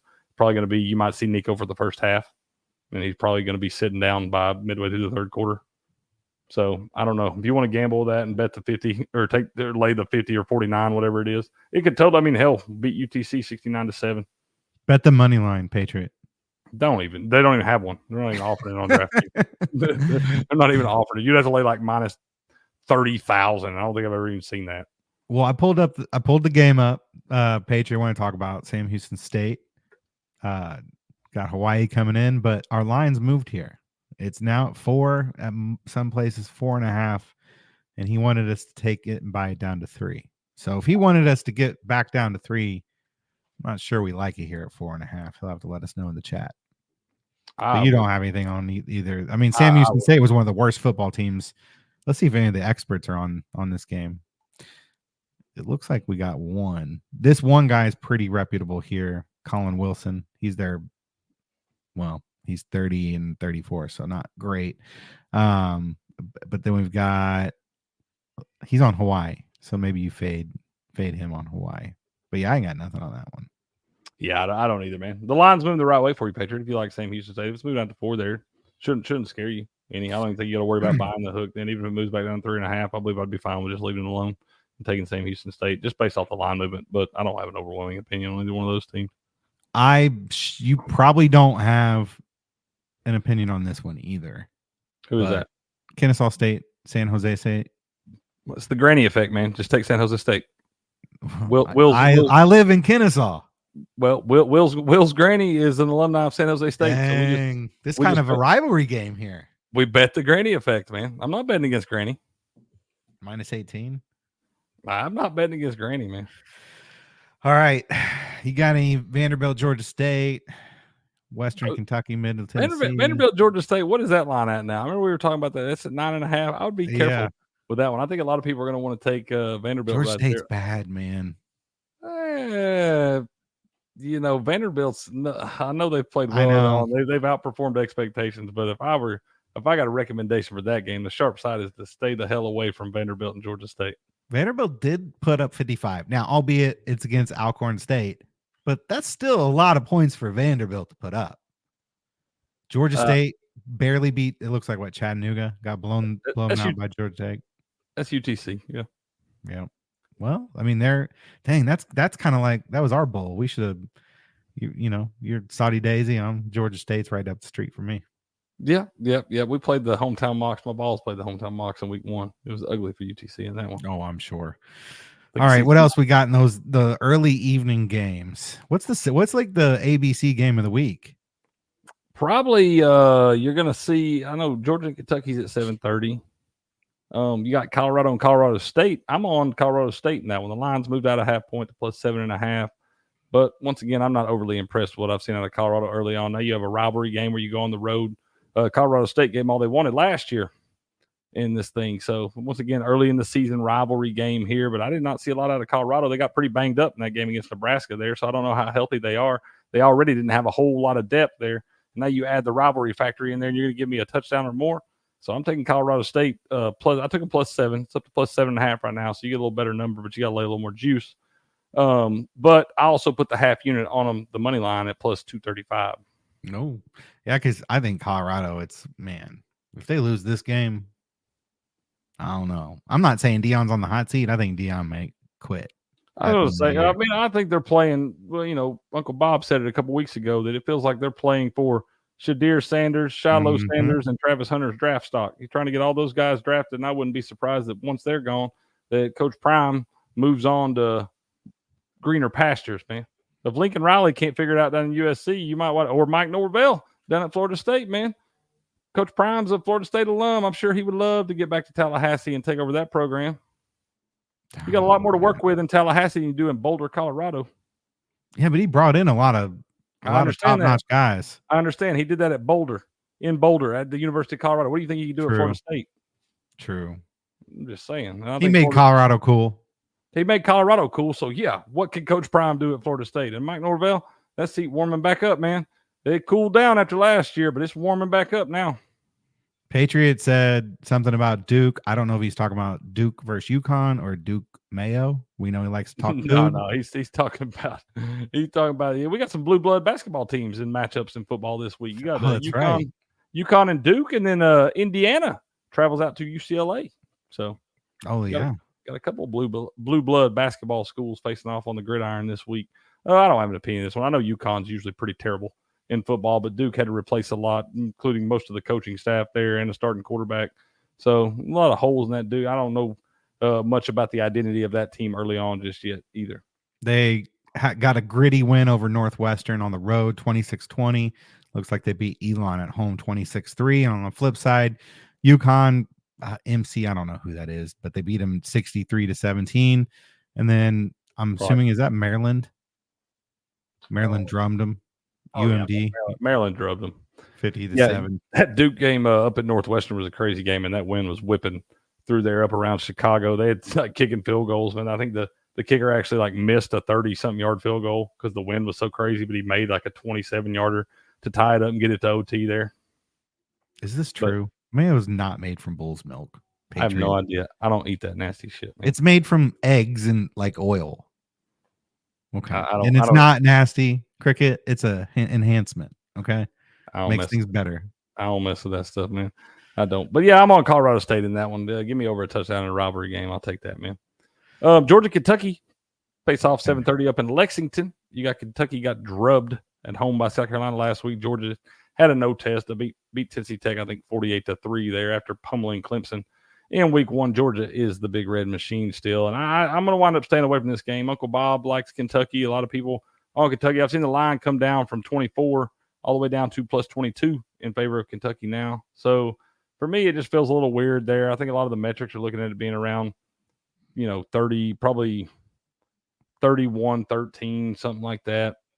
It just depends on. So I think the number is going to be right on. The total sitting at 45 there. Probably 33-12 is right where Vegas expects it to be. So I don't know. I think the numbers are pretty close right on there. So I'm not going to mess with this one. I think it's too close. But Uncle Bob likes Kentucky, but I can't make myself bet against Georgia.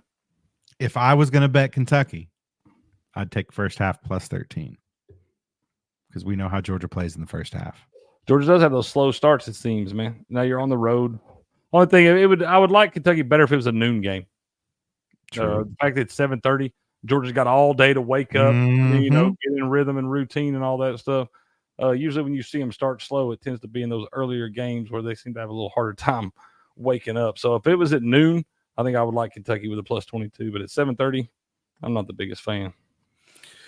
All right, I know we got something on this one. We got UCF Knights at TCU. UCF opened up at a +3 dog, +2.5 now, so it's dropped down half point. +107 on the money line, and we got the total set at over 62.5. They're on the road going into TCU, and I think you like UCF. Tell me about it. I do, man, but I'm getting more and more scared of this one. This line's done some crazy things. Like I said, it did open up at UCF +2.5, +3 in spots, but it flipped all the way around yesterday and was at UCF -2 up to -2.5 in some spots. Now it's gone back around to the +2. I don't know if that's due to some guys being ruled that they are going to play. Maybe some guys got ruled out. I don't know. I haven't checked that just yet. I'll check it in the morning for the show. But for whatever reason, this line's doing something crazy. But you look at the head coaches in this matchup. You got Gus Malzahn for UCF and then Sonny Dykes for TCU there. I just was not impressed with this TCU team when I watched them. I watched quite a bit of that Stanford game in week one there. And a Stanford team that did bring quite a few guys back was expected to be better, but still, bottom half of the ACC there, which is weird to say. But I wasn't impressed with what I saw out of TCU there. And UCF has looked pretty good. They are expected to, be top half of the Big 12 this year. And do have some playmakers on that thing. Brought KJ Jefferson down, the quarterback that was at Arkansas last year, brought him down. He's the starter at UCF this year. So I like the plays that guy can make with his legs. Very athletic guy. And does see the field pretty well. He does have some problems. Has had some issues with turnovers in the past, kind of what got him in trouble at Arkansas up there. So I think if he can control the tempo of the game, doesn't turn the ball over there, and is able to make some plays with his legs, he could give TCU some problems here because I've seen them. I wasn't impressed with that defense against Stanford. And so the line's doing some crazy things here, so it does kind of scare me a little bit there. But ultimately, just looking at the head coaching matchup, I don't think there's a clear advantage there because I like Malzahn and I like Sonny Dykes. But it just feels like a good spot for UCF to me. Does scare me a little bit on the road and seeing what the line has done. But I'm going to go with KJ Jefferson and the Knights in this one. Can you see the screen? I can. And this is free. You go to the game, you scroll all the way to the bottom, and it tells you exactly what you were just saying. So yesterday at 9:12, at 11:38, -2.5, -111 was the line. And then as of 4:57 today, we're at +2.5. So, yesterday afternoon, lunchtime, they were a favorite. Now they're +2.5 dog. Yep. Doing some weird things there. I'm not sure what's going on. Public's got 57% of the public bets are on UCF. Oh, I hate betting with the public. Doesn't everybody? I do hate that. All right. I think that might be. Is there any other game? No, I don't believe so. Far down there. Yeah, I believe that pretty much covered it. Y'all have any games in the chat y'all like to cover before we wrap this thing up here? We get ready. We got some highlights starting at 7. Then we got some college football action will be popping off here It's one that starts at 7 and one starts at 8, I believe. Yep. UNLV Kansas kicks off at 7 o'clock, and then that line has gone back out to 9.5. And then you got Kansas State, Arizona has gone back down to -6.5 for Kansas State there. So give me your baseball picks again, man. Give me what you like in baseball, because they got about 5 minutes to get some of those in, I think. All right. Yeah, because I didn't give you everything. I gave you my best ones, but I'm on New York Mets +140, Washington -140, Yankees -145. I'm on the under 8.5 in the Houston LA Angels game. I'm on the over 8.5 Milwaukee Arizona, and I'm on over 7 in the Texas Seattle game. All right. Man, they must be listening. DraftKings must be listening. They done made that Aaron Judge first home run. I ain't even got to bet it yet. They moved it down from +600 to +475. Hey, Jay Miller, what's going on, man? Says best of luck to you all. Cricket will go 19-0. I hope so, sir. And then Millie goes there. App State ECU blowout. So we take the Mountaineers, huh, sir? Is that what you're saying? That's a low line, too. I think, like 2.5 or something like that? Yep. So, hey, but good to see y'all in here, man. Appreciate y'all. So, well, what you got going on this evening, man? You going to come see us tomorrow? That's right. So, just going to lay low, maybe watch the Braves game. Going to bet Kansas State, right? That's what I'm betting tonight. I'm on Kansas State this evening, man. I took them at -7, and I also took them at an alt line. Although I took them -9.5 and -13.5. I'm gonna go to at Cricket 1414 over on X. I'm gonna click on Crick's picks. I'm gonna look and see the records against. You know what? And last year, I think I pointed this out to you. Against the spread, you're pretty damn good. Like, you usually hit it like 60 to 70% against the spread. We don't talk about it, man. I know you don't, but we can. So you can talk about it all you want to, but the gambling gods, just when you think you got this stuff figured out, the gambling gods have a funny way of humbling you. So I don't talk about it too much. Okay, but let's put it this way. I know you're a humble guy, but if you would just listen to yourself talk about college football, you know enough to be trusted on at least taking your analysis and applying it to the game and making that part of your decision. And that's why people tune in. So you got to give yourself some credit there, buddy. Well, I do appreciate that, sir. I do appreciate that, man. We just do the best we can with what we got around here. So, well, man, I guess that's about all we got today. He gave you your baseball picks. Remember one more time that prize picks we're on tonight. We had Spencer Schwellenbach of the Atlanta Braves, more than 5.5 strikeouts. Eduardo Rodriguez, less than 4.5 strikeouts.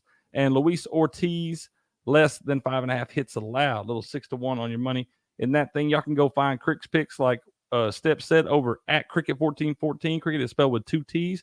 Or you can find them over at sportspicks.locals.com, where we got the great Robert Barnes making the official picks. We got a promo going right now. Use the promo code 2024-2024, and you can get half off of your monthly subscription through the end of September. So come over there and check that out, man. We got a great community you interact with, post your own picks, videos, things like that. Got a real sharp crew over there, and you got Q&As with Robert and all that stuff. So come check that out, man. Use that promo code 2024, get half off of your monthly subscription through the end of September.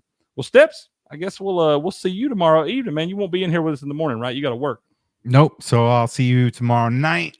We'll watch some football, watch some UFC, and then I'll be back with you guys Sunday morning to revive my NFL betting career. There we go. With our super contest picks, which I went 0-1, 0-5-1, 0-4-1. 0-4-1, man. I think you got you a half point in that thing. You didn't get a single win, man. It's okay. Last year, I think me or Patriot finished first last year within the group, so I'll take it. It's a long season, man. It's a marathon, not a sprint. That's right. You're gonna have weeks like this, so that's right. Well, next week, Steps and I will be back with y'all on Tuesdays and Thursdays at 5 p.m. Eastern. I'll be doing Crick's Corner on Mondays and Fridays at 1 p.m. Eastern time, and we'll be back bright and early in the morning for your Sports Morning Espresso Shot at 7:30 a.m. Eastern, 4:30 a.m. Pacific. We actually might be starting at 8 a.m. in the morning. I got to talk to Will and see. So between 7:30 and 8, we'll be rolling in the morning. Appreciate all y'all in the chat. Blue, Patriot, Millie Goats, Jay Miller, all of y'all that were hopping in there. I don't think I forgot anybody today, but appreciate having y'all in there, man. Y'all always make it good. Will's in there on all his different handles and all that stuff. So we love having y'all in the chat, man. Y'all the real MVPs. Y'all make the show. But everybody stay safe out there. Good luck in all of your wagers tonight. Like I said, we'll be back bright and early in the morning with your Sports Morning Espresso Shot. And until then, good luck, good gambling, and game on.